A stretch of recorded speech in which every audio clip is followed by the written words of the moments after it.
કલાકારોને છૂટા કરવાના મામલે કંપની અને યુનિયન વચ્ચે થયેલી મીટિંગમાં સુખદ અંત આવ્યું છે. કંપનીએ કામદારોને તેમના પડેલા દિવસોની સાથે પાછા કામ પર લેવાની સંમતિ આપી છે. રફના ઇસ્યુના કારણે પગલું લેવાયું હતું. કાલથી બધા રત્ન કલાકારો પાછા કામ પર આવી જશે. ક્રિશ ડીએમ કંપનીના રત્ન કલાકારોને છૂટા કરવા મામલે કંપની અને યુનિયન તથા કામદાર વચ્ચે સમાધાન મીટિંગનું આયોજન કરવામાં આવ્યું હતું.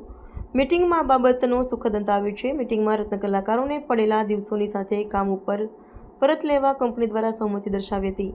રફના ઇસ્યુના કારણે કંપની દ્વારા રત્ન કલાકારોને કામ પરથી છૂટા કરવામાં આવ્યા હતા. કાલથી તમામ રત્ન કલાકારો કામ પર બેસી.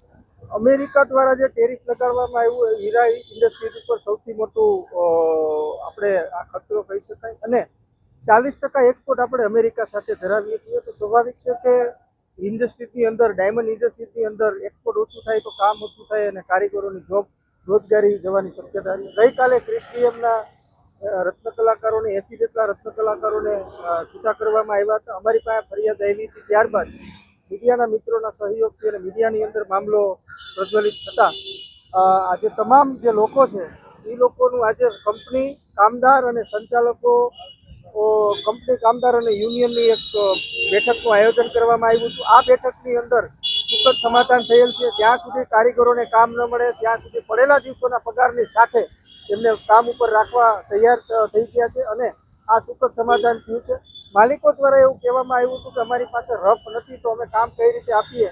તો એનું એક સુખદ સમાધાન એ છે કે જ્યાં સુધી તમારી પાસે રફ ન હોય ત્યાં સુધી એનો ચાલુ પગાર રાખવામાં આવે અને કામદારોને તરત કામ ઉપર લેવામાં આવે. અમે ઇન્ડસ્ટ્રીના લોકોને એટલું કહેવા માંગીએ છીએ કે આ સમય અત્યારે ડાયમંડ ઇન્ડસ્ટ્રી માટે ખૂબ ખરાબ છે.